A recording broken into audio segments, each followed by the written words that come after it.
today we Jewish people and Arabs in the land of Israel, in the Holy Land, we're something like 12 million people squeezed in a tiny speck of yes, exactly, speck of land. So from here, we're on the top of the mountain, okay? And from here to Tel Aviv, it's something like 45 minutes to drive. And from here to Jordan Valley, 20 minutes, okay? So you can cross the entire land in just 1 hour. That's all we got, okay? That's all we got. That's all we got. And It will be more. we have, of course, a problem now, you know, and people asking us to give up Shiloh for the Palestinians, but we are staying here, and as you can see next to the ancient Shiloh here, you can see a modern community, okay? People came from all over the planet, you know. I came from Lithuania, it used to be USSR. My wife, her parents came from Syria and Beirut, okay? And I have some relatives that they came from Panama, Brazil, and the United States. So we all came here, and we're living next to this holy site of ancient Shiloh, okay? But 300, 200 years ago, there was a demographic collapse here, and according to some scholars, only 300,000 people used to live in Israel and Jordan all together. Okay, so the land was empty, and because of that, a lot of tiny biblical places like Shiloh, Bethel, even Jericho, they were empty, abandoned, and people forgot where they are. And then some Christian scholars came from Western Europe and from America, and they tried to find where are those biblical places. One of them, his name was Edward Robinson, and he found a lot of good things in Jerusalem. His team, they found where was Masada, okay, and they decided to find where was the first capital city of ancient Israel, where was the place of the Mishkan, the Tabernacle, where used to live Samuel the prophet and Eli the high priest. And when they came, that's what they saw. There was nothing here, there was no Arabic village here, but there was empty, abandoned mosque. This cube that you can see here, it's behind me now. It's the same place. So, and they understood that if there is no Arabic village, but there is a mosque, probably the Bedouins, they can tell some story about this holy site. And they told to Robinson that this place called Sailun. Now Sailun, it's good enough for us because in Spanish, for example, Shiloh, it's Silo. So Sailun Silo sounds good. It's a first hint where we should dig. And also he decided to look at the exactly geographical location of Shiloh in the Bible. And the Bible says at the last chapter of the Judges book of Judges, okay? It says that Shiloh is between Beit El in the south. You will go to Beit El today, yes? So, between Beit El and Levona, at the eastern side of the main biblical road between Jerusalem and Shechem. The same road that you came with today. Okay, we call to this road the road of the patriarchs, because Abraham, Isaac, and Jacob, they used to walk here around, and all the most important biblical stories happened around this biblical road. Okay, so Robinson, he knew about this road, he knew about Beit El and Levona, and he decided to declare that here we are in ancient Shiloh, and he was right. How do we know? Because a couple of years ago, Israeli archaeologists decided to dig under the mosque, because they understood that if there is a mosque, probably it will be built on top of some church. Okay? And then they decided to dig, and they found a huge Christian complex, and when they started an excavation, they saw a beautiful piece of mosaics, 1,500 years old. Oh my Okay, God. so they understood that they nailed it. Okay, and then they saw, some inscriptions written in ancient Greek language. Okay, and today you can see it in the museum. And those inscriptions are not important at all. I'm showing you them only because of my son Daniel. But this inscription is the most important because it's a blessing for the people of Shiloh. And it says, "My Lord, Jesus Christos, bless the people of Shiloh." Why Shiloh and not Shiloh? Because the Greeks, they don't have sh. And that way, when they decided to translate the Bible from Hebrew to Greek language, America got new names. Shimon became Simon, Shlomo Solomon, and Shiloh in some European languages became Shilo. So now we are very happy because all the biblical archaeologists, they want to find three elements to be sure that they are actually at the biblical site. They want to find a name that would be preserved for thousands of years at the same place, and we have one. They want to find an archaeological evidence, and we have one. And they want to find exactly geographical location from the Bible, in the Bible, okay? And we have all the three elements, and because of that, we are very happy that we came back home, okay? And now, because I see that you are very happy, Yes. so you will have enough power and strength to go to the top of the mountain, okay? And at the top of the mountain, we will know who smokes in the group.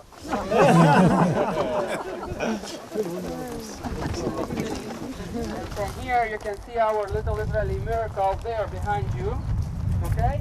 Usually, we have to plant our trees and to build our houses on the top of those mountains, on top of some barren hills. Okay?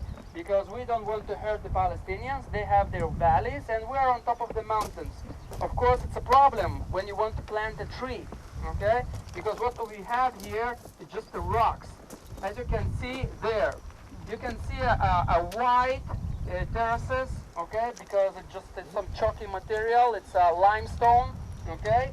And then our farmers, they have to dig a little hole into the bedrock. They have to bring a little bit of soil, okay? And then you can see already here some vineyards, and there are some olive trees, okay? And from here to Jerusalem, we have 6 boutique wineries, okay? And they have their own vineyards on that kind of rocky fields.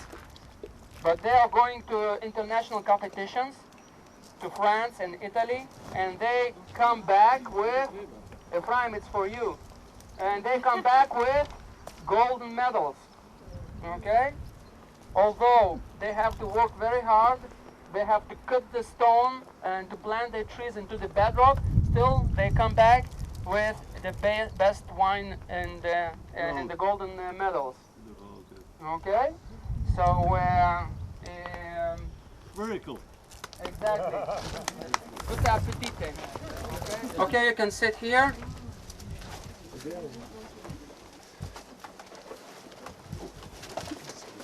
I saw it already. Yes. I saw it already.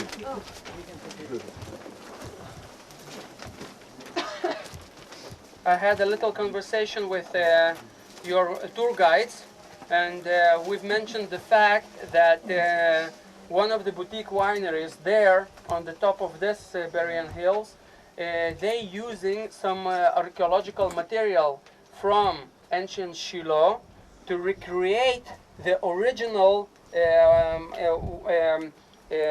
wine tree, okay? And they just asking from my wife Reut to get the seeds that we found here from a Second Temple period, okay? And they brought that material to university in Ariel, and they trying to extract the DNA, the original DNA of original wine trees, and they're trying to create the original wine that used to be here 2,000, 3,000 years ago. Okay, so it's another connection between the biblical period and modern time Shiloh. So here you can see a beautiful map, 12 tribes, okay, and we're here at the middle of Ephraim tribal territory. Shiloh is here, Benjamin and Jerusalem here, and Tel Aviv is here. So when you will come closer, you'll see that we are not exactly at the middle of Ephraim tribal territory. And that is because the artist probably was drunk. Okay? We have a lot of good wine here. So Benjamin should be twice bigger according to the biblical text, okay? Between Jerusalem and Beit El.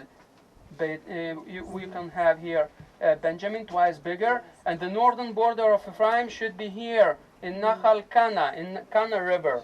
Okay, so if I'll fix the the borders, okay? Für die Fünferstraße schon, aber das geht ja nicht. Ja, das ist richtig. And if you fix the borders, then you'll see that we're at the middle of Ephraim tribal territory. And now I want to ask you a very important biblical question. Why, according to the biblical story, Shiloh was chosen to be the first capital city of ancient Israel? Because of the Mishkan. But they brought the Mishkan here. So I see that you don't know the answer. And I don't know either, because it was not mentioned in the Bible. Okay? It just pops up here, and we have here the capital city for hundreds of years. But maybe we can explain that Shiloh was the capital city because the leader of the 12 tribes, was Joshua bin Nun. But he was also the leader of his own tribe, Ephraim. Okay? And we're sitting here next to the main biblical road that goes from Beersheba through Hebron, Bethlehem, Jerusalem, Beit El, Shiloh, Shem, and today up to Nazareth, okay, road number 60, the road of the patriarchs. So maybe that was the reason, okay? And now, when you are happy again, so we can go to the top of the mountain, and you will feel the biblical breeze.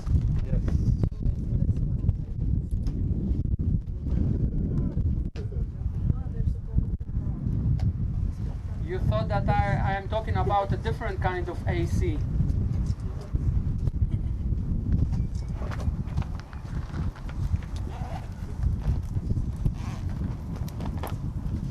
So soon what we are going to do, we are going to see the movie, and we will see how the movie corresponds with the actual place of the tabernacle, the Mishkan, okay?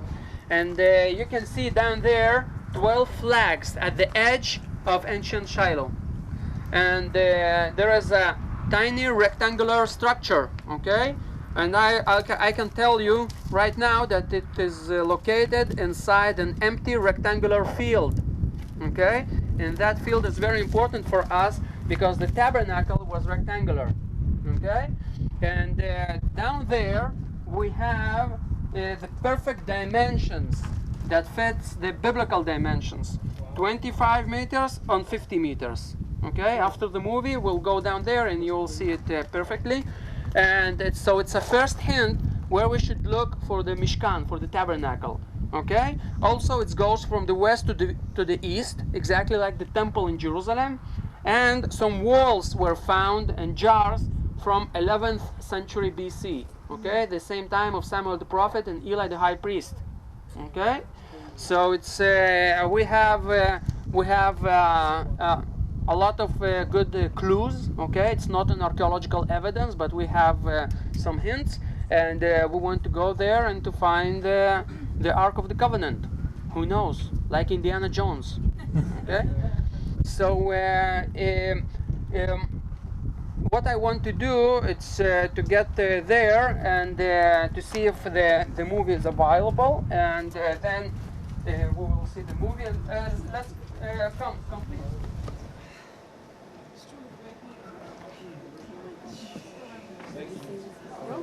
Should I take that off? Is it disturbing here? No. No. So he doesn't have to answer in a long way. No. All caps off, so we can. Oh, all caps off. Yeah. That was it. Okay, so look around you, and you'll see that we are inside an empty rectangular field. I told you about that, yes? Now you can see, here is a line of bedrock, and here is a line of bedrock, okay? And it's 25 meters between the flags and Mr. Bush, okay? So, 25 meters on 50 meters, exactly the same dimensions mentioned in the Torah, okay? Also, we have the story of the battle between the Israelites and the Philistines, okay? You remember the movie, okay? There was a battle. So, according to that story, a runner, a survivor, came from the battle, and he had to run 42 kilometers to Shiloh, okay? And the book, Exactly, it's the first marathon. Okay, we were a couple hundred years before Greeks. So, and the Greek story ends when the runner he told the story and he died. But here, the runner he came, he told the story, and Eli the high priest died. Okay, so according to the Jewish tradition, it was Saul that became King Saul. Okay, he was a young warrior. So when he came, the biblical story said that there was a panic in the city, okay, because he told to the people that we've lost the battle, we've lost the Ark of the Covenant, and Eli the high priest, he was at the entrance of the tabernacle. He heard the story, he heard the noise, the panic, but he couldn't understand what happened, okay, and then the runner came to Eli the high priest and told him all the bad news. Now, there is only one entrance to Shiloh, ancient Shiloh. It's from the southern slope. Okay, we came from the southern slope. All the other slopes are fortified, and it's impossible to come, okay, to this place. So it's another evidence, okay, that the tabernacle should be at the northern edge of ancient Shiloh, because the runner, he had to go through the city and then at the end to come to the place of the tabernacle. So we have couple clues, okay, it looks great, and we want to dig here everything, okay, we want to sift all the archaeological material, because we want to find some pottery, because some pottery can be with inscriptions, okay, and we want to find some inscriptions like my name is Eli the high priest, and Shiloh is a beautiful place, okay, and then we will be happy. So we have to sift everything, and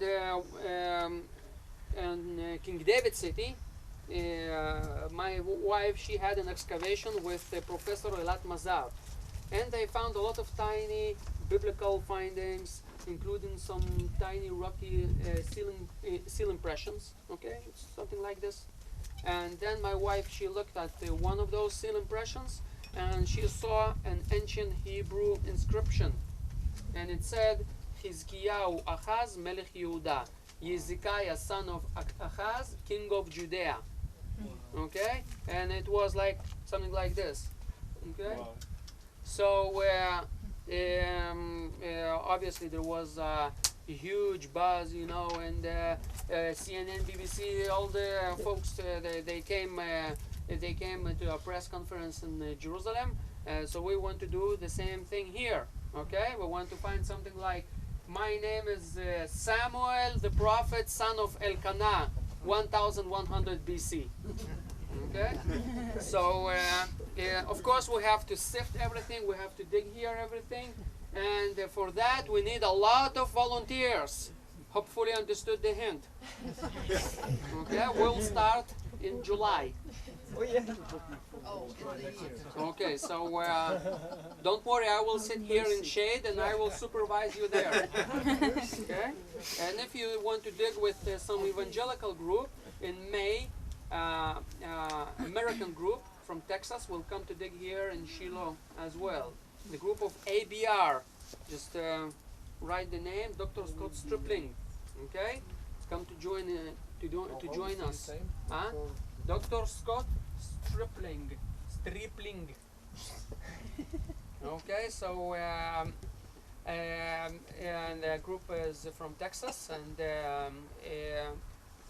fortunately for me, I've managed to convince them to come to dig here in Shiloh after long 5 years of conversation with them. So soon you will come and pray here, and you will take some pictures. Also, you will practice your Hebrew there. Okay, there is a prayer of Hannah. But at the end, I want to tell you another story. We have 60,000 visitors here, half of them Jewish, half of them Christian, and some of them, they just come to pray here for a child. Okay, so when we started an excavation there, we found inside the stones some new modern letters, written in different languages. And for example, here is Swedish, okay? And just people asking for a child. Sometimes we have an entire bus that comes to this powerful place, you know. An entire group from Nigeria just came to pray here for one woman in the community, okay? And so we found some letters, and I'll tell you a story, okay? I had a group from Germany, non-Jewish group, and there was a young lady holding a newborn baby. So I asked her why she decided to bring the baby, and she told me that she was a Berean woman for a couple years, and her pastor told her to come to pray here. So she came, she prayed, and she came back with the baby. Okay? So she had a boy, and she called him?